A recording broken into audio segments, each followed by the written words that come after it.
আসসালামু আলাইকুম সকল ভাই ও বোনেরা।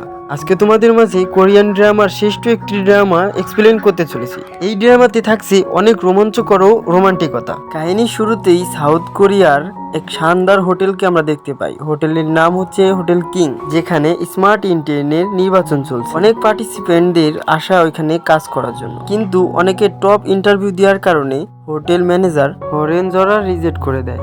আর ঠিক তখনই আমাদের ফিমেল ক্যারেক্টার সাহারাকে দেখতে পাই, যে আমাদের কিউট নায়িকা। সে ইন্টারভিউ দেওয়ার জন্য সামনে যাচ্ছে, আর ঠিক তখনই তার জুতোটা ভেঙে যায় আর পায়ে প্রচুর ব্যথা পায়। তবুও সে তার হিলটি সেখান থেকে উঠিয়ে নিয়ে তারপরে সামনে এগোতে লাগে। সিবি দেখে হরেনের মনে হয় সাহারাংয়ের ক্যারেক্টার স্কিলগুলো এই ফিটনেসের সাথে মিলে না, কারণ সাহারাংয়ের কাছে কোনো ইউনিভার্সিটির ডিগ্রি নেই। আর এই অবস্থাতে সাহারাংকে দেখে হরেন সাহারাংয়ের ক্যারেক্টার স্কিল টেস্ট করার সিদ্ধান্ত নেয়। তারপর হরেন সাহারংকে কোনো প্রকার পিয়ানো ছাড়াই পিয়ানো বাজিয়ে দেখাতে বলে। তারপর সাহারং পিয়ানোর আওয়াজ তার মুখ থেকে বের করার চেষ্টা করে, আর ইন্টারভিউয়াররা বলে ওই পিয়ানো প্লে করা ওর একটি হবি, ও কোনো পিয়ানো আর্টিস্ট নয়। তারপর হরেন ওকে বলে সুন্দর একটি হাসি দিতে। তারপর সংজং সুন্দর করে মুস্কি একটি হাসি দিয়ে দেয়। এভাবে কোনো মতে ইন্টারভিউটা শেষ করে সাহারংকে আমরা দেখতে পাই ওর বান্ধবী পলিং আর ডিওয়েলের সাথে দেখতে পাই, যারা কিনা এখানে একসাথে ড্রিঙ্ক করতে এসেছে। আর এখানে ইন্টারভিউয়ের বিষয় সাহারং বলে যে হোটেল কিং এ গ্রাজুয়েশন ডিগ্রিধারীদেরকেই চান্স দেওয়া হয়। সাহারং এর এই কাজটি অত্যন্ত জরুরি। সেটা দেখে সাহারং এর বান্ধবী অনেক লাক্সারি মাল সাবানের একটি ব্র্যান্ডেড দোকানে কাজ করার অফার করে। আর ঠিক তখনই অন্যদিক থেকে পলি বলে ওঠে আমার মতো লাইফ অ্যাটেন্ডেন্টের কাজ শুরু করো। কিন্তু সাহারাং ওদের দুইজনকেই মানা করে বলে আমি ওই হোটেলেই কাজ করতে চাই। আর ঠিক তখনই ওইখানে চুন নামের একটি ছেলে আসে আর ডুয়েলকে তার সাথে ড্রিঙ্ক করার অফার করে। আর এগুলো দেখে সাহারাং আর পলিন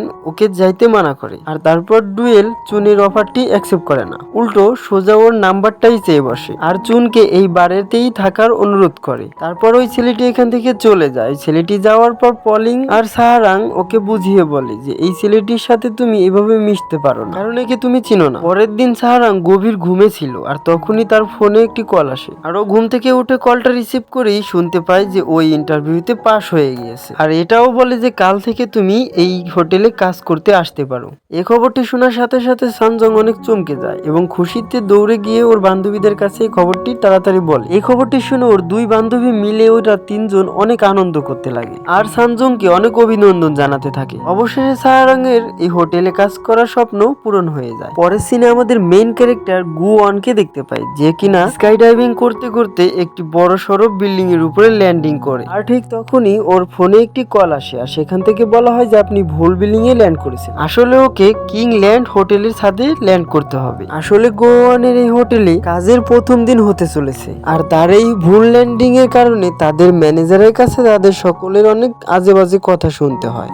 আসলে ওদের সকলেরই এই অফিসে 9টা বাজতেই উপস্থিত হতে হবে, কিন্তু ওদের ওই ম্যানেজার চায় যে 9টা বাজার 30 মিনিট আগে ওরা যেন উপস্থিত হয়। তারপর ম্যানেজার কিছু পেপার বের করে গোয়ানকে বলে এটার কিছু ফটোকপি তৈরি করে, কিন্তু গোয়ানের এই ফটোকপি করার মেশিনটা চালানোর অভিজ্ঞতা নেই, তাই তার ফোনের মাধ্যমে এটা জেনে নিল। তারপরে দেখতে পারে যে ওদের এই মেশিনটাতেই একটি সমস্যা আছে, আর তাই ম্যানেজার স্যাংসকে ওই রঙের ডিব্বাটি ঝাঁকতে বলে। আর ঝাঁকিটা একটু জোরে হওয়াতে সেখান থেকে সমস্ত রং বের হয়ে জমিনে পড়ে যায়। আর তখনই সেখানে সিনিয়র ম্যানেজার এসে পড়ে, আর গুয়াং স্যাংকে বাঁচানোর জন্য জুনিয়র ম্যানেজারকে এই কথায় ফাঁসিয়ে দেয়। আর এগুলো শুনতে পেরে সিনিয়র ম্যানেজার গুয়াংকে ওইগুলোই সাফ করতে বলে।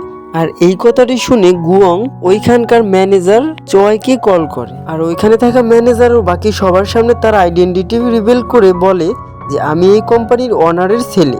এই কথাটা শোনার সাথে সাথে সবাই তো একদম চমকে যায়। আর এই কথা শুনে ম্যানেজার তাড়াতাড়ি করে গোয়ানের স্যুটটি ঠিক করে দেয়। তারপর গোয়াং ওর সাথে এই কোম্পানিতে স্যামকে পার্মানেন্ট এমপ্লয়ারি হতে অফার করে, আর স্যামও অন্যদিকে এই অফারটি পেয়ে খুশিতে রাজি হয়ে যায়। সন্ধ্যাবেলায় গোয়ান যখন বাসায় ফিরে তখন তার বাবার কাছে আজকের এই খারাপ কাজের পারফরমেন্সের কারণে কথা শুনতে হয়।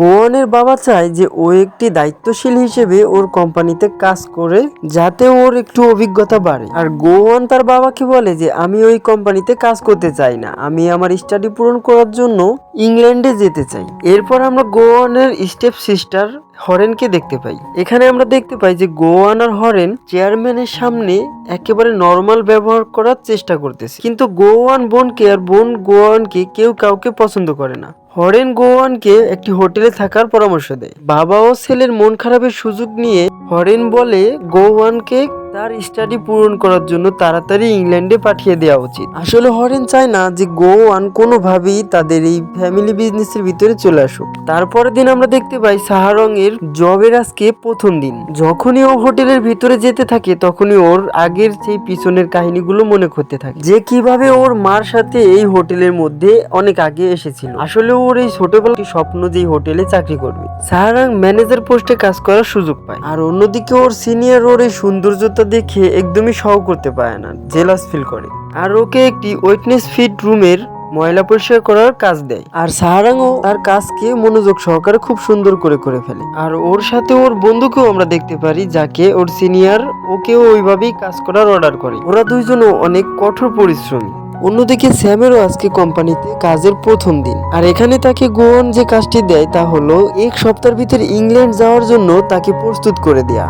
স্যাং ওখান থেকে চলে যাওয়ার পর ওই হোটেল ম্যানেজার রুমি ওকে ওইখানে থামিয়ে নেয়, আর সুমি ভুল করে ওকে এই হোটেলের অনারের ছেলে ভেবে নেয়। এরপর সিন এখান থেকে কাট হয়ে আমাদেরকে দেখানো হয় জিনো নামের একটি ছেলেকে, যে কিনা টাইগার সার্ফের একটি টি শার্ট পরা ছিল। এই ছেলেটি জিম সেন্টারে আজব আজব কাণ্ড কারখানা করার সকলে তার দিকে তাকিয়ে দেখছিল। আর ঠিক তখনই হোটেলের আরেকটি এমপ্লয়ি বয়ন এখানে আসে, আর ওর কাছে এসে এই বিষয়টা ক্লিয়ারলি বোঝাতে লাগে। কিন্তু জিনো বয়নকে উল্টো বুঝে, আর উল্টো বুঝে বয়নকে একটি লেটার দেয়। কিন্তু বয়ন সেই লেটারটি এনে সাহারং এর কাছে দেয়, আর সাহারংকে বলে যে বাইরে ওই টাইগার সার্ফের যে টি শার্টটি পরা ছেলেটি ছিল সে তোমাকে এই লেটারটি দিয়েছে। আর সাহারং সেই লেটারটি ওখান থেকে খুলে বের করে পড়ার পর অবাক হয়ে যায়। তারপর ওই ছেলেটিকে স্বাস্থ্য করার জন্য একটা পরিকল্পনা করে। আর দেখো কাণ্ড, ওই সময় আমাদের হিরো গোওয়ান সেই একই কালারের শার্ট পরে ওইখানে জগিং করতে আসে। গোওয়ানকে দেখার পর সাহারং এতে এটাই মনে হয় যে ওই লেটার দেওয়া ছেলেটাই এটা। আর এগুলো ভেবে সাহারং নিজের মধ্যে অনেক রাগ নিয়ে সেখানে যায়। তারপর সাহারং সোজা গোওয়ানের কাছে এসে অনেক চিল্লাতে শুরু করে, কিন্তু কানে ইয়ারফোন থাকার কারণে গোওয়ান কিছুই শুনে না। আর তাই ওর উপরে রাগ করে গোওয়ানের স্টেট মিলের স্পিড অনেকটাই বাড়িয়ে, যার কারণে গোওয়ান দৌড়তে না পেরে নিচে পড়ে যায়। আর সাহারং সেই লেটারটার কারণে গোওয়ানকে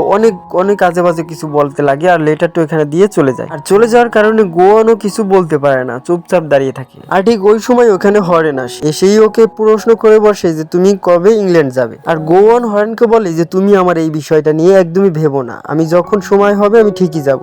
আর গোওয়ান এখানে থেকে চলে যাওয়ার সময় হরেনকে বলে যে তুমি তোমার চিন্তা ভাবনা ঠিক করো।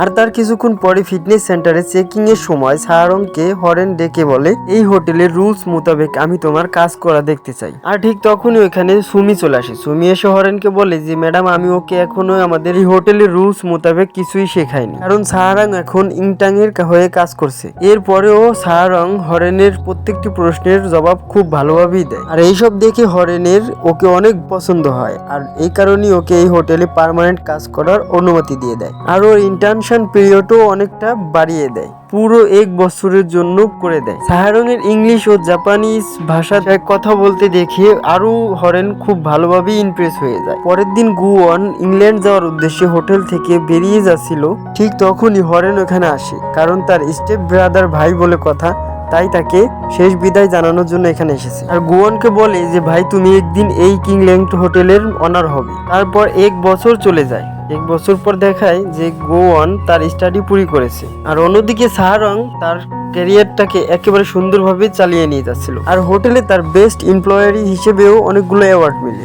আর ঠিক এভাবেই সাহারং এই হোটেলের অনেক ভালো একজন এমপ্লয়ারি হয়েই যায়। তারপর আমরা ইংল্যান্ডে গোওয়ানকে দেখি যে তার ক্যারিয়ারের জন্য তার গ্রাজুয়েশনটা কমপ্লিট করে ফেলেছে, আর ইতিহাসে তার অনেক বড় নামও হয়ে যায়। গোওয়ান যখন তার ঘরে ফিরে আসে তখন তার সার্ভেন্ট তাকে একটি লেটার দেয়, যেটা সোজা সাউথ কোরিয়া থেকে এসেছে। লেটারটি ভালো করে পড়ার পর ও আবারও সেই সাউথ কোরিয়া ফিরে যাওয়ার চিন্তা ভাবনা করে। আর এই লেটারে যে কি লেখা আছে সেটা আমরা সামনেই শুনতে পারবো, জানতে পারবো। অন্যদিকে আমাদের সাহারংকে দেখানো হয় যে কিনা হোটেলের নতুন ইন্টার্নদেরকে হোটেলের বিষয় বলছিল। ঠিক তখনই সুমিও এখানে চলে আসে, সেই সাহারংকে অনেক আজে বাজে কথা শোনায়, আর বলে যে এই মুহূর্তে আমাদের নতুন একজন গেস্ট আসছে, যাকে তুমি এখন তাড়াতাড়ি যে রিসিভ করো। কারণ এইখানে সুমির মনে হয় যে সাহারং এখনো গেস্টের কোনো খেয়ালই রাখেনি। যখনই ও সেই নতুন গেস্টের সাথে মিলে তখনই তাকে অনেক জোরে জড়িয়ে ধরে, আর তাকে ও ধন্যবাদ জানায়। এগুলো করতেছিল এই কারণে যে সাহারং তার সেই ফেভারিট সং অপেরা মিউজিক বাজিয়ে তার ঘুম ভাঙিয়েছিল। এ থেকে সাহারং বুঝে যায় যে সেই নতুন গেস্টটি